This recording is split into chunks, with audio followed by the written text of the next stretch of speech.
പുതിയ കീം റാങ്ക് ലിസ്റ്റിനെതിരെ പ്രതിഷേധവുമായി വിദ്യാർത്ഥികളും രക്ഷിതാക്കളും. കേരള സിലബസിൽ പഠിച്ച വിദ്യാർത്ഥികൾ 300 മുതൽ 1000 റാങ്ക് വരെയാണ് പിന്നോട്ട് പോയത്. വലിയ മാനസിക വിഷമം ഉണ്ടാക്കുന്ന തീരുമാനമാണിതെന്നും വിദ്യാർത്ഥികൾ പറയുന്നു. അതെ, എനിക്ക് 2300 റേഞ്ചിലായിരുന്നു റാങ്ക് വന്നിരുന്നത്. ഇപ്പം വളരെ താഴേക്കാണ് എക്സീഡ് പോകുന്നത്. 8K എബവ് ആയിട്ടുണ്ട് ഇപ്പോൾ റാങ്ക്. ഇപ്പോൾ അതെന്ന് പറഞ്ഞാൽ ഇനി നമുക്ക് ഇഷ്ടപ്പെട്ട ഒരു കോളേജോ ഒരു കോഴ്സോ എടുക്കാൻ പറ്റാത്ത അവസ്ഥയിലാണ്. ഇപ്പോൾ എന്നെ പോലെ തന്നെയുള്ള ഒരുപാട് കീം ആസ്പിറൻസിന് ഇനി എന്തെന്നുള്ള ഒരു ക്വസ്റ്റ്യൻ മാർക്ക് വരാണ്. ഒരു ഫ്യൂച്ചറോ ഒരു കാര്യങ്ങളും ഇല്ലാതെ വരാണ്. ഇപ്പോൾ തന്നെ ഒരുപാട് കോളേജസിലൊക്കെ അഡ്മിഷൻസൊക്കെ ഫുള്ളായി കഴിഞ്ഞു. ഇപ്പോൾ ഈ കീം എന്നുള്ളത് നമുക്ക് എക്സ്പെക്റ്റേഷൻ ഉള്ളതുകൊണ്ടാണ് നമ്മൾ വേറെ ഒന്നിനും നിൽക്കാതിരുന്നത്. ഇനിയിപ്പോൾ നമുക്ക് ഒരു ചാൻസസ് മുന്നിൽ കാണുന്നില്ല. സർക്കാരിന്റെ പിടിപ്പുകേടാണ് കുട്ടികളുടെ ഭാവി നശിപ്പിക്കുന്നതെന്ന് അധ്യാപകരും രക്ഷിതാക്കളും ആരോപിക്കുന്നു. ഇത് ഒരു സ്റ്റാൻഡർഡൈസേഷൻ ഇഷ്യൂ ആണ്. ഒരു സ്റ്റാൻഡർഡൈസേഷൻ, ഒരു സ്റ്റാൻഡേർഡ് ഇല്ലാത്തതിൻ്റെ പ്രോബ്ലമാണ് ഇതൊക്കെ എന്ന് പറയുന്നത്. നമ്മുടെ ഉന്നത വിദ്യാഭ്യാസ വകുപ്പ് കൃത്യമായിട്ട് ചെയ്യേണ്ടത് നേരത്തെ ആയിരുന്നു, ഇപ്പോഴല്ല. അടുത്ത കൊല്ലത്തേക്കെങ്കിലും കീം എന്ന് പറയുന്ന എക്സാമിൻ്റെ മാർക്ക് ബേസ്ഡ് ആയിരിക്കണം റാങ്ക് ലിസ്റ്റ് എന്ന് പറയുന്നത്. അതിൻ്റെ കാര്യം ചോദിക്കുന്ന സമയത്ത് മന്ത്രി പറയുന്നത് അടുത്ത കൊല്ലം നോക്കാമെന്ന്. അടുത്ത കൊല്ലം കീം എക്സാമിൻ്റെ തലേദിവസം അല്ല നോക്കേണ്ടത്.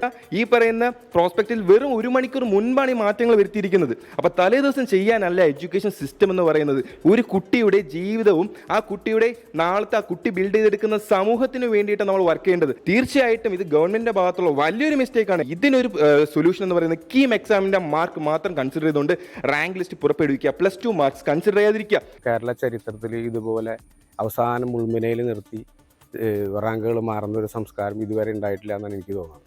ഇത് നമ്മുടെ സർക്കാരിൻ്റെയൊക്കെ ഒരു ചെറിയൊരു പിടിപ്പുകേടായിട്ടാണ് എനിക്ക് തോന്നുന്നത്. 2.5 മാസം മുമ്പ് നടന്ന എക്സാമാണ്. അതിന് പല കാരണങ്ങളെ കൊണ്ട് വൈകിപ്പിച്ച് അന്തിമ നിമിഷത്തിൽ കോടതിയുടെ ഉത്തരവിന് വേണ്ടി കാത്തിരിക്കേണ്ടി വന്നു. അപ്പോൾ കോടതിയിൽ അപ്പീൽ പോയിട്ടും ഗുണമില്ലാത്തൊരവസ്ഥയായി. അപ്പോൾ ഇനിയെങ്കിലും ഇങ്ങനത്തെ ഉത്തരവാദിത്വമില്ലാത്ത പ്രവണതകൾ ഒഴിവാക്കണമെന്ന് വിദ്യാഭ്യാസ മന്ത്രി നമ്മുടെ സർക്കാരും അടുത്ത തലമുറയിലെ കുട്ടികൾക്ക് വേണ്ടി പ്രവർത്തിക്കണമെന്ന് ഞാൻ അപേക്ഷിക്കുന്നു. ലിസ്റ്റ് വന്നതനുസരിച്ചിട്ട് ഞങ്ങൾ ഏതാണ്ട് കോളേജുകളിലൊക്കെ നോക്കി വെച്ചിരിക്കുകയായിരുന്നു, കിട്ടാൻ സാധ്യതയുള്ള കോളേജുകളൊക്കെ. അപ്പോൾ പെട്ടെന്ന് ഇത് റദ്ദാക്കിയെന്ന് കേട്ടപ്പോൾ ഞങ്ങൾക്ക് എല്ലാവർക്കും ഒരു ഷോക്കായിരുന്നു. ഇന്നലെ രാത്രി തന്നെ റിസൾട്ട് പബ്ലിഷ് ചെയ്തു, പുതിയ റാങ്ക് ലിസ്റ്റ്. അത് തികച്ചും സ്വാഗതാർഹമാണ്. ഇത്രയും പെട്ടെന്ന് എങ്ങനെയാണെങ്കിലും അത് ഈ അലോട്ട്മെൻറ്റ് പ്രോസസ്സ് വേഗം കംപ്ലീറ്റ് ആകണം, അത് തന്നെയാണ് ആഗ്രഹം. ഇനി അടുത്ത വർഷമെങ്കിലും ഈ ഒരു സ്റ്റാൻഡർഡൈസേഷൻ മെത്തേഡ്സ് അഥവാ കുട്ടികൾക്ക് ഇത് സ്റ്റേറ്റ് ഗവൺമെൻറ്റിലെ കുട്ടികളെ, സ്റ്റേറ്റ് സിലബസിലെ കുട്ടികളെ ഇങ്ങനെ നെഗറ്റീവായിട്ട് ബാധിക്കുന്നുണ്ടെങ്കിൽ, അഥവാ ഇനി CBSE ആണെങ്കിലും ആരായാലും ഇത് നെഗറ്റീവായിട്ടൊരു ബാധിക്കുന്ന ഈ കാര്യങ്ങൾ, ഈ ഒരു മെത്തേഡ് മാറ്റി കീമിൻ്റെ റാങ്ക് ലിസ്റ്റ് മാത്രം ആയിട്ട് മാർക്ക് മാത്രം കൺസിഡർ ചെയ്യണം എന്നാണ് എനിക്ക് പറയാനുള്ളത്. അതേസമയം ഉന്നത വിദ്യാഭ്യാസ മന്ത്രിക്കെതിരെ പ്രതിഷേധം കടുപ്പിക്കുകയാണ് KSU. കൊച്ചിയിൽ മന്ത്രി ഡോക്ടർ R. ബിന്ദുവിനെതിരെ KSU പ്രവർത്തകർ കരിങ്കൊടി കാണിച്ചു.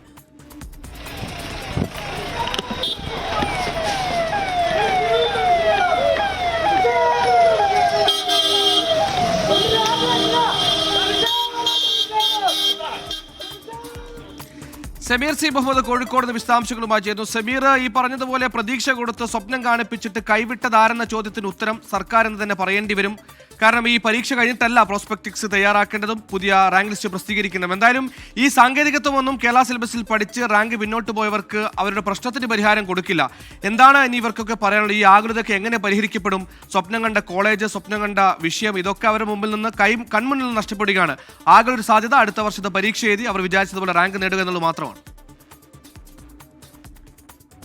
തീർച്ചയായും 1 വർഷം കൊണ്ട് കീം ക്ലിയർ ചെയ്ത കുട്ടികളുണ്ട്, റിപ്പീറ്റ് ചെയ്ത് ക്ലിയർ ചെയ്ത കുട്ടികളുണ്ട്. അവരൊക്കെ വലിയ പ്രതീക്ഷയിലായിരുന്നു. പക്ഷേ അതിനിടയിലാണ് ഈ റാങ്ക് പട്ടിക പുനഃപ്രസിദ്ധീകരിച്ചിരിക്കുന്നത്.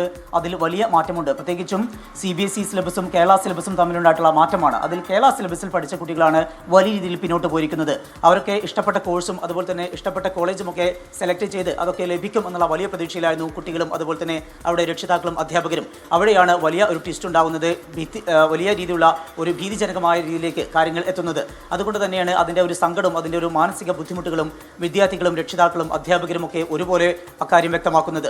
കീമിൻ്റെ റിസൾട്ട് വരുന്ന സമയത്ത് അത് കീം റിസൾട്ട് മാത്രമായിരിക്കണം, അല്ലാതെ +2വിൻ്റെ മാർക്ക് പരിഗണിച്ചുകൊണ്ടാവരുത് കീമിൻ്റെ മാർക്ക് ഇടേണ്ടതും കീമിൻ്റെ റിസൾട്ട് പ്രഖ്യാപിക്കേണ്ടതും. അങ്ങനെയായിരുന്നുവെങ്കിൽ ഇങ്ങനെ ആകില്ലായിരുന്നു കാര്യങ്ങൾ. അത് ഉന്നത വിദ്യാഭ്യാസ മന്ത്രിയുടെ അതുപോലെ തന്നെ വകുപ്പിൻ്റെയൊക്കെ വലിയൊരു പിടിപ്പുകേടാണ് എന്ന് രക്ഷിതാക്കളും അധ്യാപകരും ഒരുപോലെ കുറ്റപ്പെടുത്തുന്നു. ഇത്തരമൊരു ഘട്ടമുണ്ടാകുമ്പോൾ ഇനി ഈ ഭാവി എന്താണ് കുട്ടികളുടേത് എന്നുള്ള വലിയ ചോദ്യമുണ്ട്. പല കുട്ടികളും കീം മാത്രമല്ല പല മറ്റ് കോഴ്സുകൾ കൂടി ലക്ഷ്യമിട്ടുകൊണ്ടാണ് കീമൊക്കെ എഴുതുന്നത്. അവർക്ക് പലയിടങ്ങളിൽ അഡ്മിഷൻ നേടിയിട്ടുമുണ്ട്. പക്ഷേ കീം മാത്രം ലക്ഷ്യമിട്ട് കാത്തിരുന്ന കുട്ടികളുടെ അവർക്കാണ് വലിയൊരു ഇടുത്തിയായിക്കൊണ്ട് ഇത്തരമൊരു നടപടി വന്നിരിക്കുന്നത്. അതിൽ വലിയ പ്രതിഷേധം അവരുടെ ഭാഗത്തു നിന്നുണ്ടാകുന്നു. വലിയ സങ്കടം രക്ഷിതാക്കളുടെയും വിദ്യാർത്ഥികളുടെയും അധ്യാപകരുടെയും ഒക്കെ ഭാഗത്തുനിന്ന് അവർ പങ്കുവെക്കുന്നുണ്ട്. ഇതോടൊപ്പം തന്നെയാണ് വിഷയത്തിൽ കടുത്ത പ്രതിഷേധം KSUവിന്റെ ഭാഗത്തുനിന്ന് ഉണ്ടായിക്കൊണ്ടിരിക്കുന്നത്. മന്ത്രിക്കെതിരെ കരിങ്കൊടി കാണിച്ചുകൊണ്ടാണ് വിദ്യാർത്ഥികൾ അവരുടെ പ്രതിഷേധം അറിയിച്ചിരിക്കുന്നത്.